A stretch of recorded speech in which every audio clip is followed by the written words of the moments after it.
In 1913, only the ultra-rich paid income tax.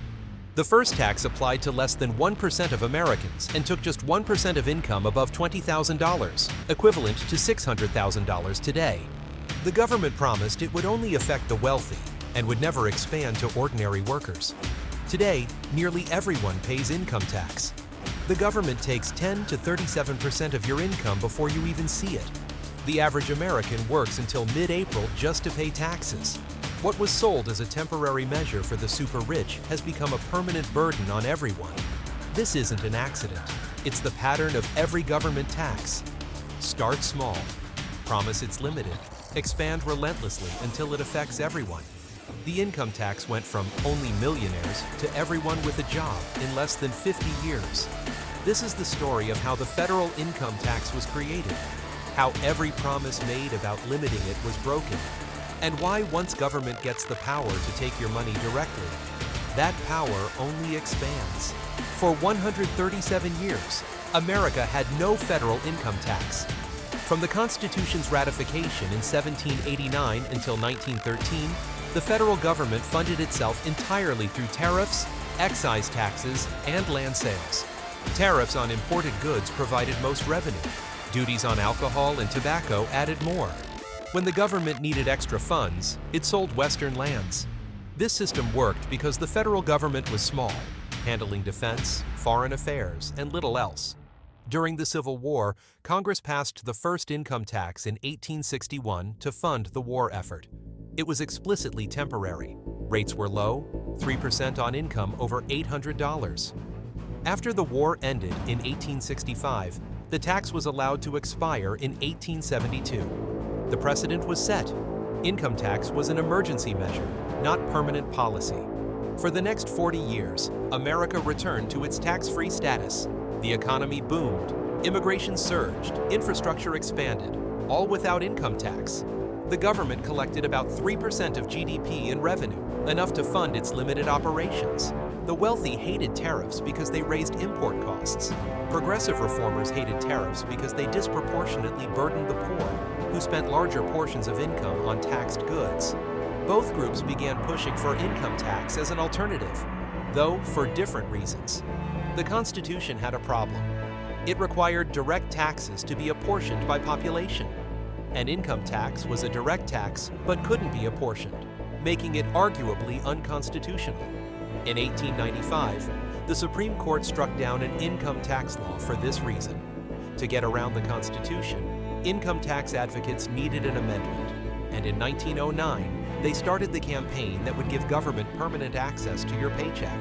In 1909, President William Howard Taft proposed a constitutional amendment allowing income tax. The proposal faced resistance, but supporters made crucial promises to win ratification. Promise 1. Only the wealthy will pay. The proposed tax would have high exemptions, affecting only millionaires. Ordinary workers would never pay income tax. Promise 2. Rates will stay low. Initial rates would be tiny, 1 to 7%. No one would face confiscatory taxation. Promise 3. It's fairer than tariffs. Instead of taxing consumption, tax ability to pay. The rich would finally contribute their share. Promise 4. This prevents worse alternatives. Without income tax, Congress might impose more burdensome tariffs or other taxes. States ratified the 16th Amendment in 1913. It stated simply, Congress shall have power to lay and collect taxes on incomes, from whatever source derived. Just 30 words that would transform America. The Revenue Act of 1913 implemented the first permanent income tax. The exemption was $3,000 for individuals and $4,000 for married couples, equivalent to about $90,000 and $120,000 today. Only 2 to 3% of households exceeded these thresholds. The tax was progressive, 1% on income above the exemption, increasing to 7% on income over $500,000, about $15 million today. The super rich would pay perhaps 2 to 3% of their income on average. Ordinary workers paid nothing. Politicians celebrated this as just taxation. The wealthy would finally contribute. Workers would be exempt, and rates would remain forever low because taxing the rich provided plenty of revenue. every promise would be broken. World War I began in Europe in 1914. America entered in 1917. Wars are expensive, and the government needed revenue. The income tax, conveniently in place, was ready to expand. The War Revenue Act of 1917 slashed exemptions and raised rates. Exemptions dropped to $1,000 for individuals and $2,000 for couples. Suddenly, middle-class Americans owed income tax. Rates increased to 67% on the highest incomes. The Revenue Act of 1918 went further. The top rate hit 77%. The number of taxpayers exploded from under 1 million to over 5 million. What had been a tax on the ultra-wealthy became a mass tax on the middle class. The government promised these were temporary war measures. Once the war ended, rates would return to pre-war levels and exemptions would rise again. Trust the government. This is only for the emergency. The war ended in November 1918. Did taxes return to 1913 levels? Of course not. Rates were reduced slightly in the 1920s, the top rate falling to 25%, but never approached 7%. The exemptions stayed low. Millions who'd never paid income tax before continued paying. The precedent was set. War justifies expansion, but the expansion never fully reverses. The income tax had become permanent across broad sections of the population, and the government had learned it could extract far more than originally promised. The Great Depression hit in 1929. Tax revenue collapsed as incomes fell. The government response? Raise taxes on those still earning income. The Revenue Act of 1932 increased all rates and reduced exemptions further. By 1936, the bottom rate had increased to 4% and applied to incomes above just $1,000. The top rate reached 79%. Income tax had spread far beyond the wealthy it was supposed to target. Then came World War II. The government needed unprecedented revenue. The income tax became the vehicle for mass extraction of wealth from ordinary Americans. The current Tax Payment Act of 1943 revolutionized tax collection through payroll withholding. Before this, taxpayers paid annually or quarterly. You earned money, kept it, then paid taxes later. This made the burden visible and painful. Withholding changed everything. Taxes came out of your paycheck before you received it. You never saw the money. The pain of paying was reduced because you couldn't miss what you never held. This psychological trick made much higher taxation politically possible. The 1944 tax rates were confiscatory, 94% on income over $200,000, about $3.4 million today. Even middle-class workers paid 25% or more. The exemption dropped so low that 60% of households paid income tax. What had affected 2% of households in 1913 now affected 60%. The tax promised only for the ultra-rich now burdened factory workers and secretaries. And it was collected automatically, invisibly, before workers could touch their earnings. The government again promised this was temporary. Once the war ended, rates would fall and exemptions rise. After World War II, rates did decline from their wartime peaks, but never approached 1913 levels. The top rate stayed above 70% until 1981. After World War II, income tax was permanent, universal, and high. But governments discovered another way to increase extraction without raising rates: inflation-driven bracket creep. Tax brackets were set in nominal dollar amounts, not adjusted for inflation. As inflation pushed up wages nominally, workers moved into higher tax brackets even though their real purchasing power hadn't increased. Example: in 1950, the 50% tax bracket started at about $50,000. By 1980, inflation had increased average wages substantially, but the bracket thresholds hadn't adjusted proportionally. Workers with the same real income faced higher marginal tax rates simply because their nominal wages had increased with inflation. This was a silent tax increase, no votes required, no political cost. Politicians could claim they hadn't raised taxes while inflation automatically pushed citizens into higher brackets. Between 1965 and 1981, bracket creep increased the average tax burden significantly, despite no explicit rate increases. Workers saw larger portions of paychecks disappear into taxes, even though real wages stagnated or fell. Congress finally indexed brackets to inflation in 1985, but only after decades of using bracket creep as a stealth tax increase. And the damage was done. Tax rates far higher than 1913, applied to far more people, extracting far more wealth. Today, even with indexing, the lowest bracket is 10%, higher than the original top rate of 7%. The highest reaches 37%, and when state and local taxes are included, some Americans face marginal rates exceeding 50%. From only millionaires pay 1% to everyone pays 10 to 37%, plus state and local, in just over a century. Every promise broken, every limit exceeded. Who paid for the income tax expansion? Middle and working class Americans, who were promised exemption but ended up paying substantial portions of income. The tax designed for the wealthy became everyone's burden.